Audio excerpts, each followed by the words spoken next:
Olá, tudo bem? Eu sou o professor Wagner e estou vinculado aqui à disciplina de História. Bom, a primeira coisa que eu quero que você preste atenção nessa minha aula é que é a partir dela que nós vamos iniciar o nosso segundo bimestre, ok, oitavo ano?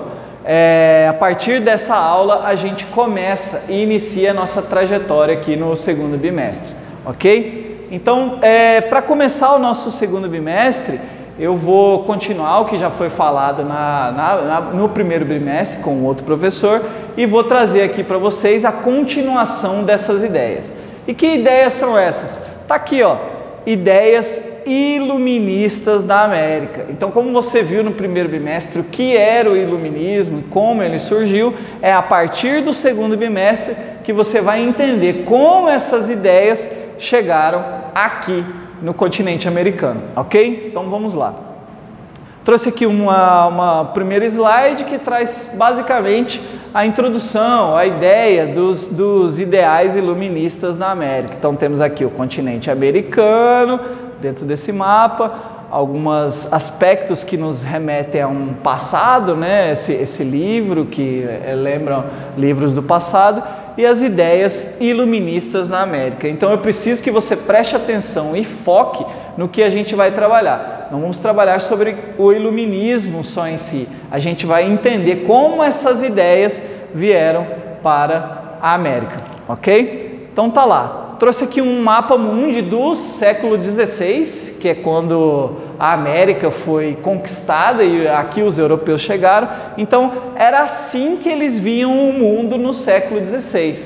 É um mapa do século XVI que você consegue achar facilmente na internet, mas é muito importante você entender como essas pessoas pensavam no planeta Terra no século XVI. É muito importante você imaginar que alguns aspectos sobre a cultura americana estão aqui, ó, no canto desse mapa mundi. Por isso que esse mapa mundi do século XVI ele é tão revisitado pelos cientistas, ok? Então essa é a ideia que os iluministas tinham do planeta Terra no século XVI, que você sabe é a partir de 1501 até 1599.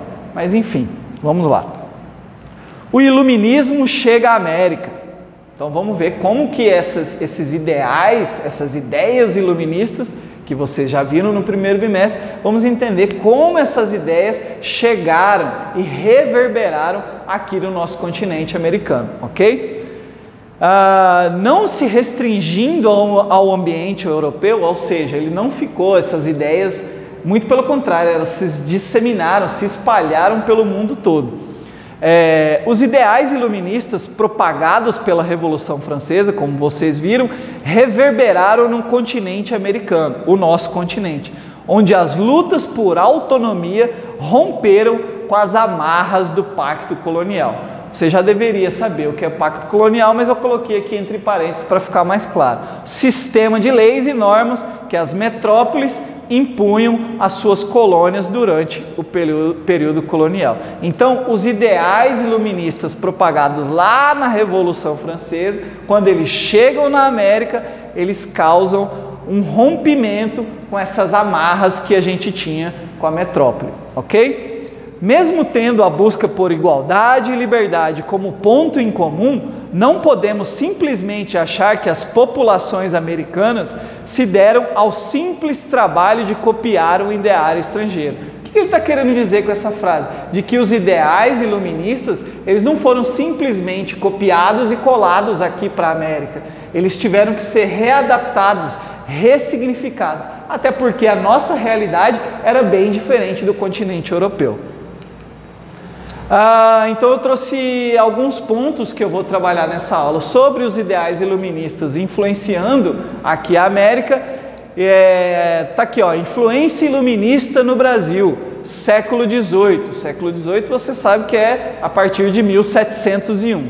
Então alguns pontos que eu vou trabalhar. Por que esses ideais iluministas influenciaram aqui o nosso continente latino-americano e especificamente o Brasil? Então, por que as ideias iluministas, a influência iluminista pegou tanto aqui no Brasil? Primeiro, Pela falta e escassez de escolas no Brasil. Os filhos das elites iam estudar na Europa, berço dos ideais iluministas.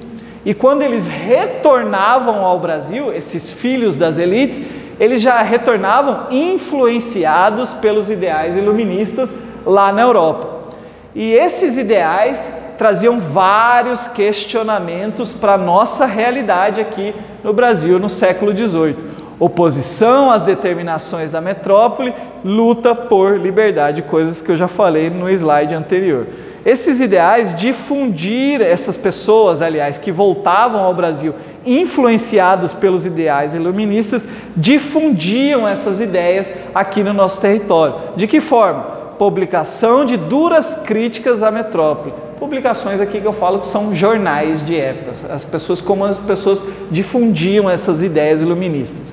E principalmente difundiram também os ideais liberais, que é o tema dessa aula também, só que lá para frente a gente vai ver melhor o que são esses ideais liberais, que basicamente eu já adiantei aqui: a livre concorrência, a lei da oferta e da procura. Então tá aqui, eu vou trabalhar todos esses pontos nessa aula de hoje, ok? Então vamos lá, continuar.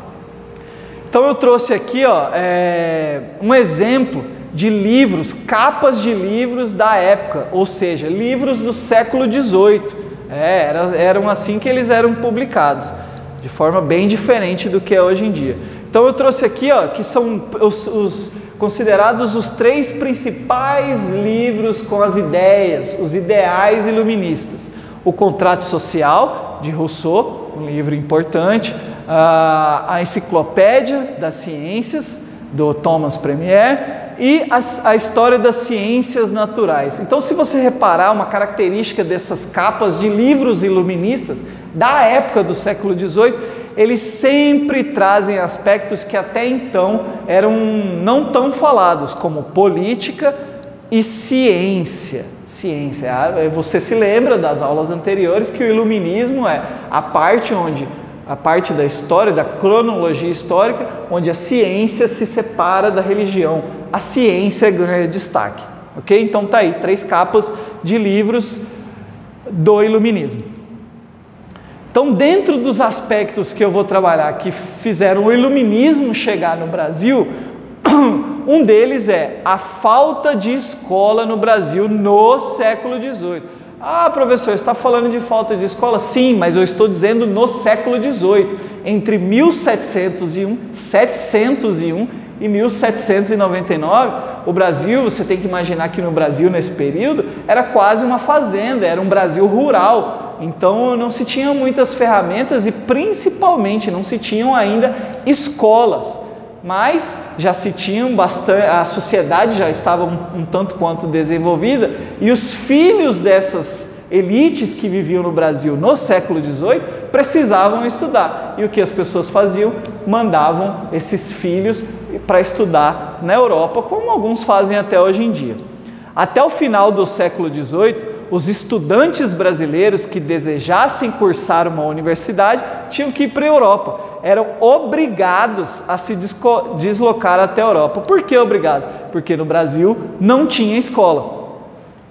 Mais especificamente a Universidade de Coimbra. Coimbra é uma cidade do país Portugal. Se estamos no século XVIII, Brasil era uma colônia de Portugal. Então, quando os filhos dessas elites iam para estudar na Europa, o país escolhido para eles irem estudar era a nossa metrópole, ou seja, Portugal. Universidade de Coimbra fica em Portugal. O quantitativo de alunos matriculados era bem significativo. Então, na segunda metade do século XVIII, entre 1750 e 1800, quase 1000 estudantes saíram do Brasil para estudar na Europa. E aí é que a gente faz a ligação. Quando eles iam estudar na Europa, que tipo de coisas, que tipo de ideias eles iam aprender lá na Europa? As ideias iluministas. Então, como eu disse para você, quando você vai imaginar o Brasil no século XVIII, você tem que imaginar mais ou menos conforme essas pinturas de época.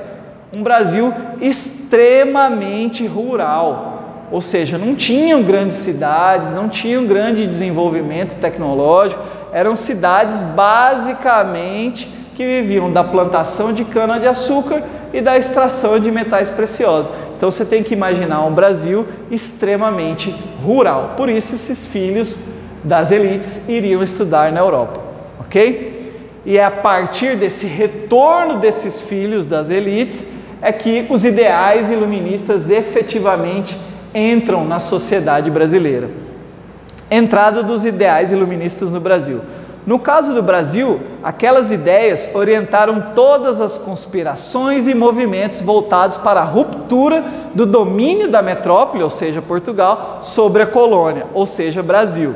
Assim, a Inconfidência Mineira de 1789, a Revolta dos Alfaiates de 1798, que são revoltas que a gente vai estudar nas próximas aulas, se constituíram nos principais movimentos políticos influenciados pelos ideais iluministas e que culminaram lá na frente, a gente vai ver, na independência do Brasil proclamada em 1822. Então tá aí, a importância dessas ideias iluministas quando chegam no Brasil é que, além de tudo, elas causam revoltas e movimentos que queriam que a colônia se separasse da metrópole, ou seja, que o Brasil se separasse da exploração que vinha sofrendo de Portugal, ok? Alguns questionamentos que eles traziam: fim do colonialismo, ou seja, que a gente deixasse de ser colônia de Portugal, fim do absolutismo, substituição da monarquia pela república, que acontece só muito tempo depois. O tal dos ideais liberais, que era a liberdade econômica, não mais ter a economia vinculada a Portugal, e a liberdade religiosa de pensamento e expressão. Coisas que o iluminismo deixou de herança para a gente até hoje. A liberdade religiosa, a liberdade de pensamento e a liberdade de expressão. Então eu trouxe aqui mais uma tela para você imaginar o Brasil no século XVIII e algumas revoltas que aconteceram por conta dessas ideias iluministas que cada vez mais chegavam no país. E para finalizar, eu vou falar um pouco sobre os ideais liberais, que é um dos pontos fundamentais para se entender o pensamento iluminista. Características econômicas dessas ideias liberais. O liberalismo torna-se a ideologia da sociedade capitalista, que ainda viria a se formar, ou burguesa. Um dos mais conhecidos entusiastas da doutrina liberal ou das ideias liberais foi Adam Smith, que enaltecia as liberdades individuais. Então são assuntos que eu ainda vou tratar nas próximas aulas, mas para você entender os ideais liberais era que tornava o ser humano um indivíduo cada vez mais autônomo, cada vez mais dono de si, não tão vinculado ao que a coroa portuguesa mandasse. Para Smith, as ações individuais influenciadas pelo interesse próprio seriam guiadas infalivelmente por uma mão invisível, que é um tema que eu ainda vou trabalhar, no sentido da realização do bem comum. Assim, o liberalismo econômico se caracteriza pela não intervenção do Estado na economia. Então, se você ainda vai ter algumas dificuldades com alguns nomes, algumas nomenclaturas, mas eu vou trabalhar isso nas próximas aulas de forma mais detalhada. A defesa da propriedade privada e a livre concorrência. Então são aspectos econômicos que vêm junto com os ideais iluministas para a América, mais especificamente para o Brasil. Então tá aqui, ó, teorias econômicas que vêm junto com os ideais liberais, e aqui eu trouxe a capa do livro do Adam Smith, o livro mais famoso dele, A Riqueza das Nações, aí como curiosidade para vocês. Então, para a próxima aula, eu preciso que vocês leiam da página 2 à página 4 da unidade 5 da apostila, para que a gente possa já entrar no próximo tema, que é conjuração mineira. Ok? Muito obrigado e um bom dia.